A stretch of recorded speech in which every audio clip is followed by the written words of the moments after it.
Last Man Home. On the Sky Road. Written by John Miro. Part 12. I stayed at the rear and prodded Drew and Priya through the gauntlet of machinery back to the busted bulkhead door. Wailing alarms and red lights disco flashing from every surface.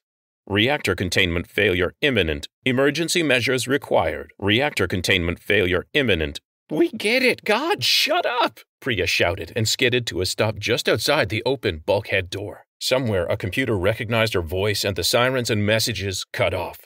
She turned in a circle, the lights still discoing her up. Where'd your pals go? She asked. Hi, guys, Drew called out, monkey swinging up a massive pipe to where Teddy and Gris were bolting a large black drum. Thick insulated wires connected the drum to several spots on the wall beside the open bulkhead door. Priya came back in, craning her neck up to see. I circled around her, stumbling to a stop. Where are we? I shouted up at the boys. Gris's head appeared over the large drum. He waggled his pudgy hands at the end closest to the door, as if my question was obvious and stupid, which maybe it was. I'm an architect, not an engineer, damn it. I shrugged back sarcastically with my hands and shoulders and eyebrows. Teddy took mercy on me. Drew fragged the door good. Only move is to blow all the brakes and stops. Woohoo! Drew shouted, swinging on a pipe above Teddy and Gris. Priya stared at me. Did he just say? Yeah, he did, I muttered, and ran to a ladder bolted up the side of the apparatus leading to my friends. No, turn around, Teddy shouted. I looked up and saw him running along a ledge above the bulkhead door. I turned and followed with my eyes and saw another drum wired above the wall on the far side of the open door. Priya connected the dots a hair faster than I did and was already climbing towards the second drum. She looked good doing it, I thought, with nothing else to distract me from impending death as I scrambled up after her. Lifeboats? I called up at her uniform pants. Why bother? She answered. Reactor goes with the door open, that sets off a shockwave. Every power source on board will go up. Sky Road was no warship, but Teddy was always droning on about how many reactors, batteries, secondary systems, and yes, some defensive weaponry to protect against piracy existed on every ship. Priya was right. We found a way to close this door, or we'd make a very bright light before everything was vaporized and the Sky Road became just, well, sky. Her backside disappeared, replaced with her hand.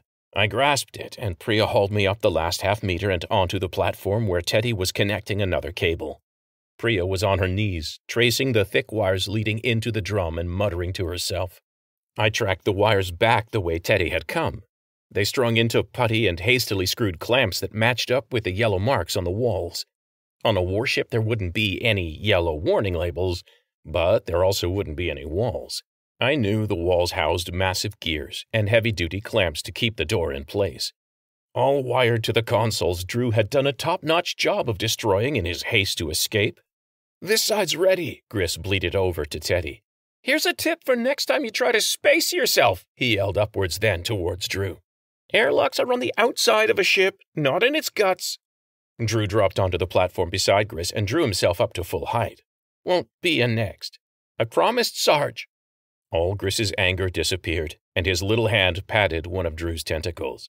Good, he said simply. Then he turned and cupped his hands to his mouth. Move it, lizard brain! This could work, Priya said, then sat on her ass. But why do boys always go right to explosions to fix their problems? That or duct tape, Teddy agreed as he waddled back. He crouched on all fours between Priya and me, one eye fixing on each of us. This really could work. His tail pointed at the drum. I turned around these step-up transformers, wired them to metals that go boom under heat and voltage. Priya's eyes were already back on the door. You want to vaporize all the locks at once. Skyroad's artificial gravity will do the rest, I realized. Priya smiled at Teddy. The bulkhead door closes, hard and fast. And if it doesn't crack when it drops, everybody lives, Teddy hissed. I know. It was my plan. Our plan, Gris shouted back. So what are we waiting for? I asked, backing up and starting down the ladder. Just waiting on you, Sarge, Teddy told me. But his voice was all wrong. Someone has to stay behind and blow the door, Priya said, beating me to the punch again. I started up the stairs. Get moving, that's an order, I barked, already putting my hand out around Teddy's scaly neck and dragging him towards the ladder. Just then, Drew landed on a pipe above us with a wire in his hands. "You heard, Sarge. Pull out." Teddy took the wire Drew had carried over from the other platform and bent to feed it into this drum. I looked back and flashed a hand signal to Gris. He flashed a hand signal back, confirming if either drum was electrified, the other drum would deliver its charge to the door as well. "Go, go, go!" I roared, putting every ounce of my will into it. I leaped over Teddy's back and grabbed a live, sparking wire that had been wedged into a plastic grill a safe distance away from the drum. Gris, Teddy, and Drew all stared at me. I could sense I was in for a fight, but there was no time. I had the rank and they knew it. Just had to remind them of that. I opened my mouth to seal the deal when slender fingers closed around my wrist. "Priya's brave," she said, smiling. Her face lit up with respect and humor. "But I don't need anyone telling me when to pull out, hero." I blinked. A part of me hated having to shut down this promising line of innuendo, but there was no time. "No one dies today." She reached up and tugged off her comms earring. "I can set this to spark for us." "Teddy," she called, still not taking her warm brown eyes off my face. "Get me another piece of cable." "And you can give me the big one, hero," she purred. I handed her the cable. She handed me her comms device. "You know your problem?" she told us as Teddy stripped another piece of wire to rig up to the drum. "Lack of a strong female role model."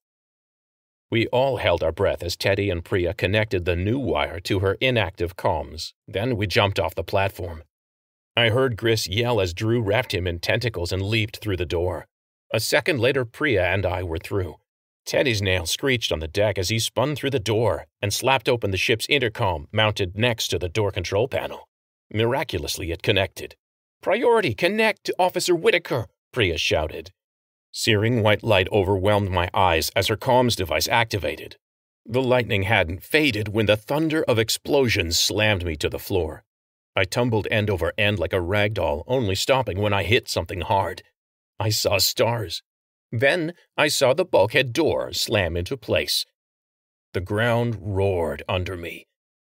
After that, I didn't see or hear or feel a damn thing. Last Man Home. On the Sky Road. Written and recorded by John Miro. Stay tuned.